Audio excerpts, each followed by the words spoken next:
Coming off of the incredible successes of Final Fantasy VII and VIII, and with Sakaguchi's team currently developing Final Fantasy IX, Squaresoft was looking ahead toward the future. Where do you even go after such massive successes that changed video games and the company forever? This also led them to heavily contemplating the setting. The developers looked at the modern worlds of Final Fantasy VII and VIII, and FF9 was slated to return to their medieval high fantasy roots. They knew they had to try something different. They wanted to create a world that felt fresh, visually and culturally. Until this point, most Final Fantasy settings had drawn from Western mythology and architecture. And while Eastern inspiration has always been present in the series, it was never the focal point. And there was a growing desire to flip that completely. Final Fantasy X director Yoshinori Kitase pointed out that people tend to associate fantasy with European castles, knights, dragons, but he wanted to challenge that idea and prove that fantasy could come from other places too. So the team started looking at real-world cultures in Asia and the Pacific, places like Thailand, Bali, and Okinawa, which offered a totally different kind of beauty. And notably, these are also locations that are surrounded in water. Scenario writer Kazushige Nojima would visit Okinawa, where he first learned of the words Tida and Yuna, which refer to the sun and moon in the Okinawan language. And this is where the names of the main characters of Final Fantasy X would be born. Hit that subscribe button and the bell icon as we try to achieve our goal of 110,000 subscribers, and as we dive into the development history of Final Fantasy X.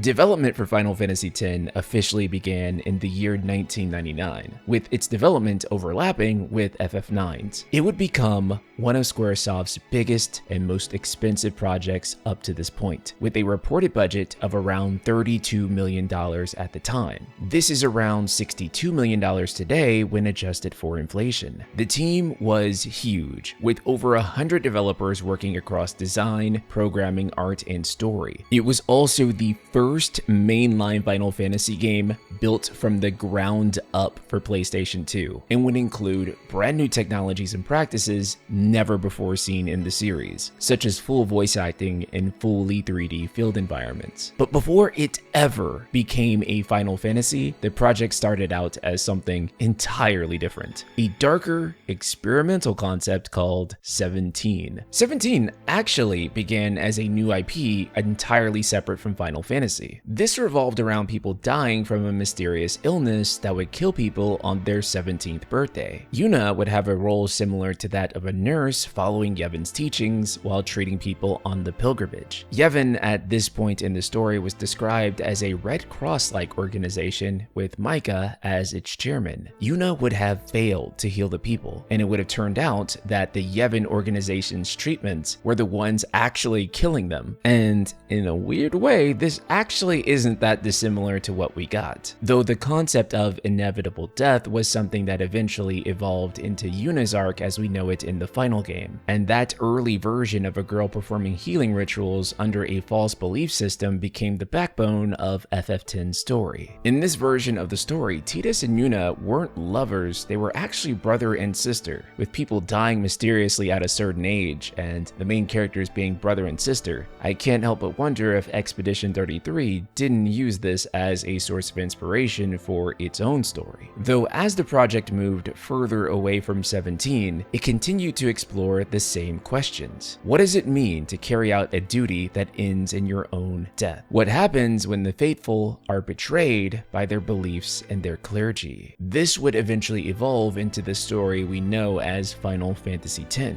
but it wasn't a direct evolution, as there were still a ton of unused ideas and concepts that were created throughout its development. In earlier concepts for the game, Zanarkand was known by an entirely different name, Registan, and Yevon would play the role as the founder of Registan. While people did pray to Yevon for good fortune in this version of the game, he hadn't been deified and worshipped as a religion quite yet. This Yevon does not make demands of his people and enforce dogma in the same way that Yevonism does in the game that we come to know. While the concept art for Registan does look different from the Zanarkand that we see in the final game, the architecture and design still point toward the direction that they were heading in, and it still bears a strong resemblance to the final product. Eventually, the name Registan was changed because it was also the name of a real square in the city of Samarkand in Uzbekistan. Scenario writer Kazushige Nojima says the developers knew they wanted a city that ended in stand or canned, so the name of the city of Samarkand would then inspire the developers to come up with something similar sounding with Zanarkand. In the final game, there is the original Zanarkand, and then there's Dream Zanarkand. However, with Registan, there was only one city, and it was not sustained by the Dream of the Faith, but an actual physical city. From the Final Fantasy X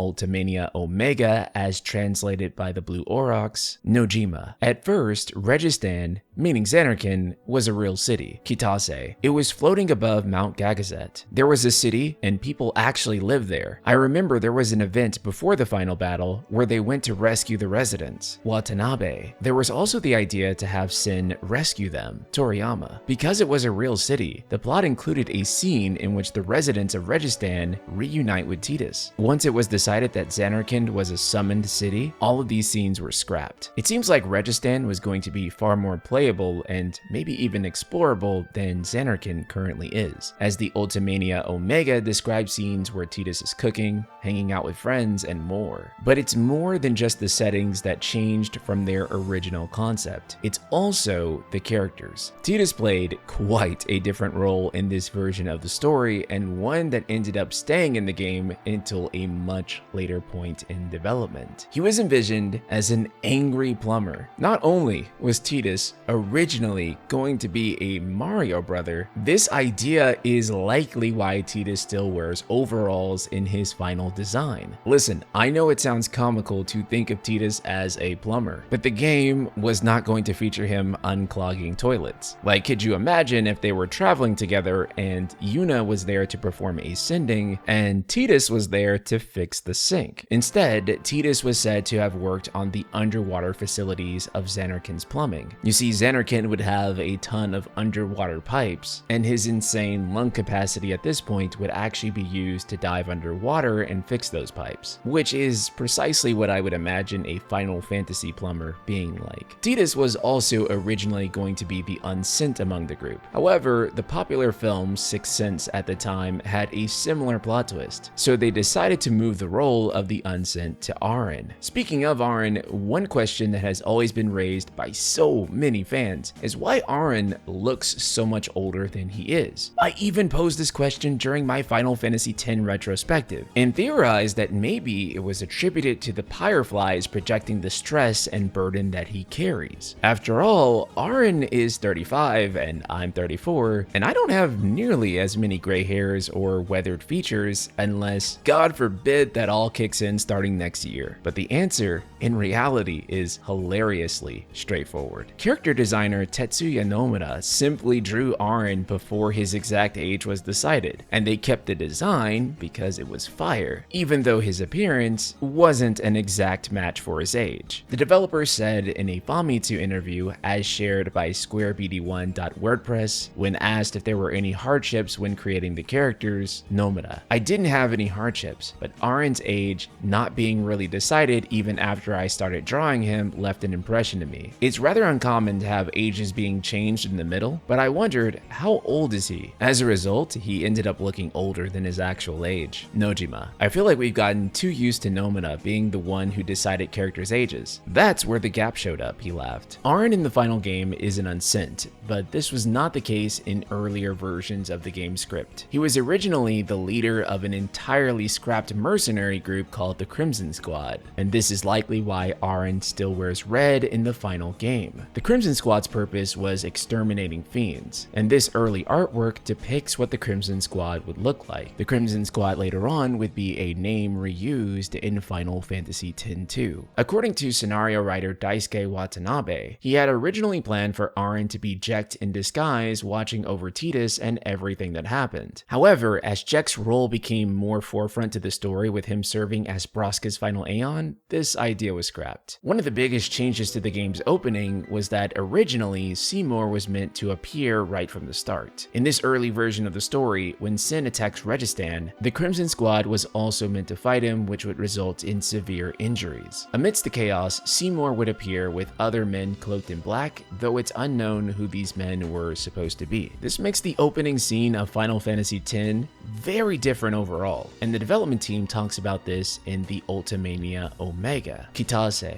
The part where Sin appears and dreams Zanarkand based on this plot was scrapped due to scheduling issues, but if we cut it, it would be unclear what Sin is, so we decided to bring it back at the end of development. Nojima. There was some debate when we brought it back.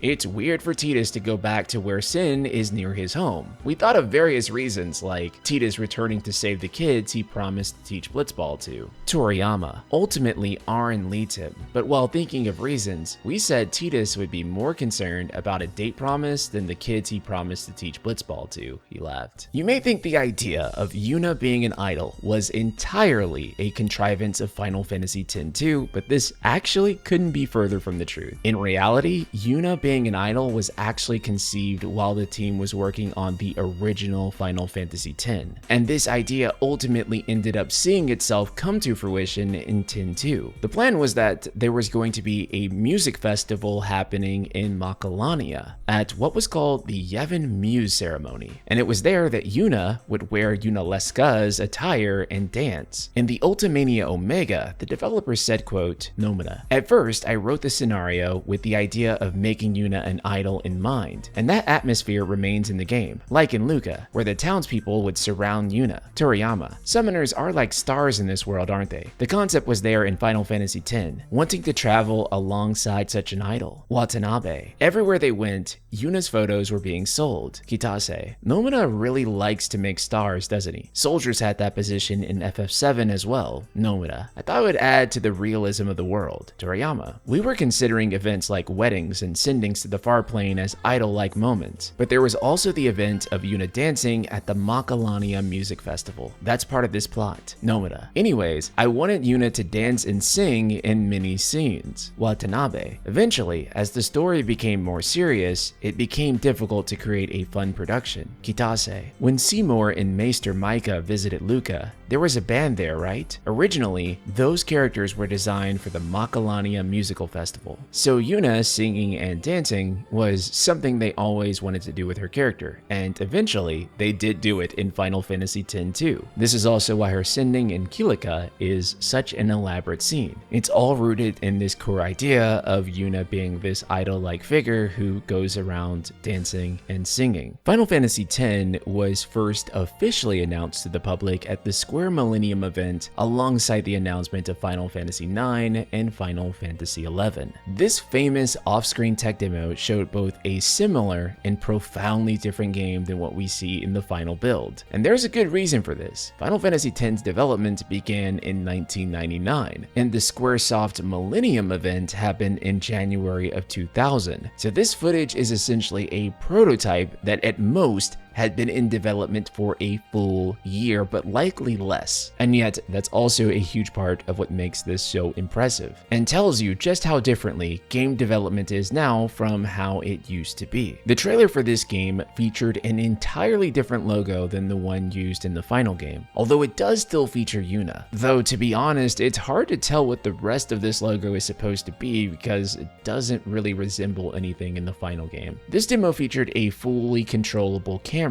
a mostly finalized Tidus design, albeit with black hair instead of blonde hair. This model was also much more detailed than the one that we see in the final game, with Tidus' hair bouncing as he runs. These visuals blew people away and showed the world just how gorgeous a Final Fantasy game running on the brand new PlayStation 2 hardware could be, as well as the fact that this would be the first Final Fantasy game to feature real 3D environments outside of battle. The menu also shows quite a few gameplay changes from the final game. For starters, Tidus and Yuna seem to be at traditional levels rather than S levels, indicating that this build of the game did not in fact feature a sphere grid. In fact, nothing about the sphere grid is mentioned in the menu itself. This again makes me want to call attention to how modern video game development times have gotten so long. Final Fantasy X entered development in 1999, and it was announced in 2000 with a build that looks completely different from the full game game that got released in Japan a year and a half later in July 2001. An absolutely insane timeline, and is something that unfortunately we will never get back. The menu also featured save and load buttons, which seemed to imply there was originally a plan to let players save their progress anywhere. The menu also had an option to connect to Play Online, Square's new, at the time, online service. The idea was that you could connect to Play Online and access game hints, updates, or possibly even community features directly from the menu, like a strategy guide or a companion hub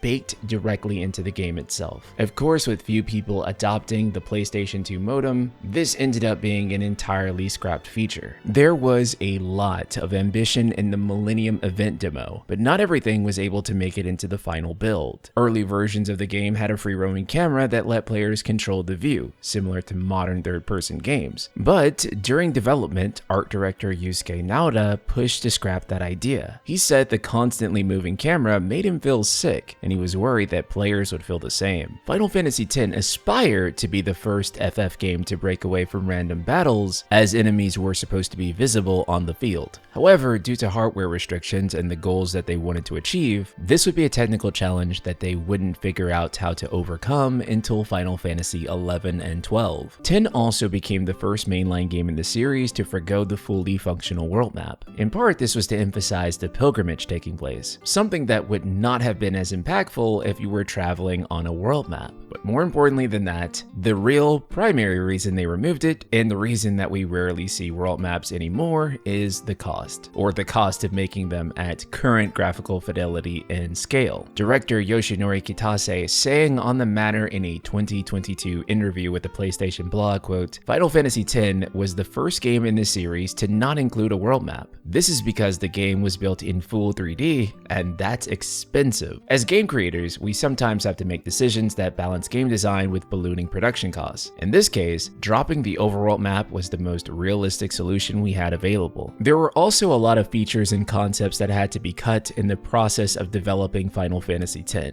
One such feature is called the Fantasy Edit System. Toriyama in the Ultimania Omega described the feature by saying, "There was something called the Fantasy Edit System. It's like you wonder what Yuna's doing inside the Chamber of Faith. Players imagine it and choose options in the Fantasy Edit System. Based on those choices, images are shown on screen, and Tidus talks about them with Waka. That's what I was thinking. Nomura." That system survived pretty late in development, but it was a bit too much making multiple versions of that kind of image. So I sent Kitase an email saying, maybe it's time to get rid of it. Then Kitase said, "I thought the same thing." He laughed. Another fascinating feature cut from Final Fantasy X is one that you can still see remnants of in the final game, and was the original concept for powering up your characters before the introduction of the sphere grid. Originally, the team planned something called the tattoo system. Instead of earning abilities or stat boosts through spheres, characters would receive tattoos that granted them new powers. For example, one tattoo might let you cast fire spells, while another could boost your strength or defense. This is the reason that characters like Jecht, Seymour, and Brother have visible tattoos on their designs. Those tattoos reflect this scrap system that didn't make it into the final game. In the Ultimania Omega, the interviewer asked, "By the way, what is that thing on Seymour's chest?" Toriyama, "Chest hair," he and Watanabe laughed. Toriyama, "It's not just chest hair, it's a tattoo as well. Characters like Jecht and Brother have tattoos because we had the tattoo system idea before Watanabe joined the team." Kitase, "Yes, the idea was that magic would come out of the tattoos, like a fire tattoo or an ability tattoo." Toriyama, "Bahamut's tattoo was supposed to be on Yuna's back. Yuna with a Bahamut tattoo on her back would look absolutely sick, and if there's any artist watching this, I would love to see you draw an interpretation of that." This was a really fascinating system, and it is unfortunate that it had to be dropped from the final game, though it is something I'd love to see the developers revisit, or even another developer try to take this idea on, especially if you could see those tattoos on the character as they got them. Because of Final Fantasy X's absurd level of ambition, the developers needed to load a tremendous amount of data very quickly. Developers developers were already looking at ways to reduce the potential load times the game could have. To resolve this, they were looking at the hard drive attachment for the PlayStation 2. They initially anticipated more widespread adoption, and for those that would purchase this attachment, they wanted to include an option to offload data onto the hard drive for faster load times. This is now a standard practice in console gaming, and it shows just how forward-minded that the developers were. In May of 2009, a preview build for the North American version of Final Fantasy X leaked online, and actually had a grayed out option for hard drive loading. This seems to suggest that the feature persisted a long time throughout development. But just like the modem attachment, the hard drive attachment for the PS2 had incredibly slim adoption rates. And as a result, this feature was cut from the game. The developers of Final Fantasy X were working incredibly hard on the game up until the very last second. This includes a last-minute technical change that caused developers to crunch extra hard. One of the PlayStation 2's hardware quirks sounds insane by today's standards, but you had to choose between color depth and resolution. With the PS2 only having 4 megabytes of embedded DRAM for all rendering, developers had to budget memory in an extremely careful manner. If you were to use 32-bit color depth and run a game at 480i, you would be left with very little memory for things like the game's textures. Because of this, most PlayStation 2 games ran either with 32-bit color depth with sub 480i resolution or 16-bit color depth with 480i resolution. FF10 was initially built to take advantage of the 32-bit color depth, thus nerfing its resolution. However, the decision was made to go with a higher resolution later into development, and this caused tremendous problems. Yoshinori Kitase said via the PlayStation blog, "One key decision we faced was around the visuals. Even though the PS2 offered a big increase in power from the original PlayStation, there was still a limit to the hardware specs. So to depict the new graphical style, we had to choose to prioritize resolution or the number of colors. Initially, we thought it would be beneficial to use more colors. We thought that would help us really depict the world of Spira in a vibrant way. However, when we looked at the trends in other companies' games released while we were working on development, it became increasingly clear that fans were hoping for higher resolution next-gen games. As a result, we switched from the number of colors to making the game as high resolution as possible. And we did this about 6 months before the master deadline. This meant we had to make major modifications to the game we'd made so far, which was a big risk in terms of the schedule. Fortunately, our excellent programmers and designers did a wonderful job. In the end, a high-res Final Fantasy X was born, and we were able to achieve the sort of high-end visuals you'd expect from a next-gen console. This last-minute change is something extreme in terms of a console game's optimization,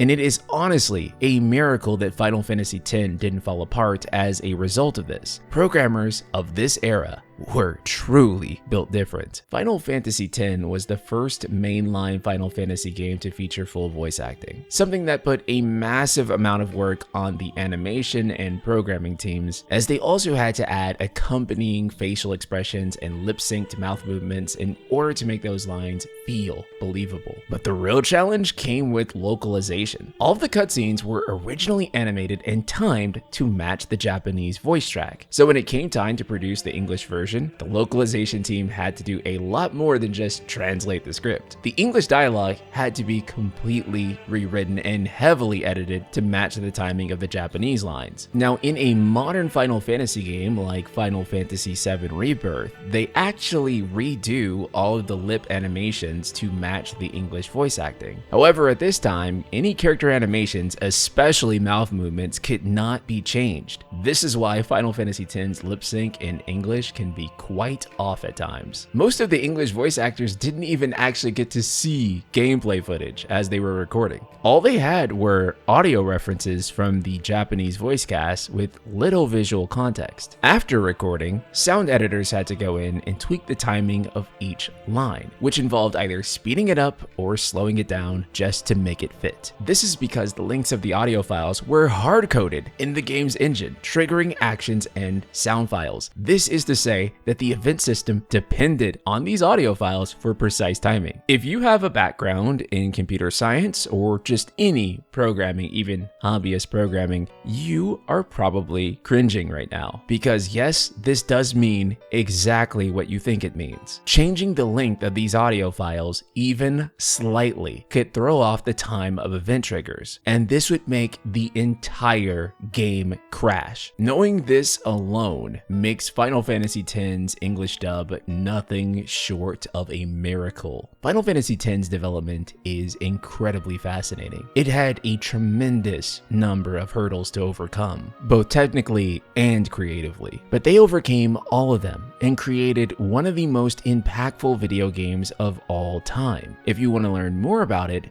be sure to check out my retrospective on Final Fantasy X on the left, and if you want to know more about the lore of Final Fantasy X, I have a video that many people said has changed their perspective on the story entirely, and you can find that with the video on the right. Be sure to subscribe, and I'll see you all in the next video.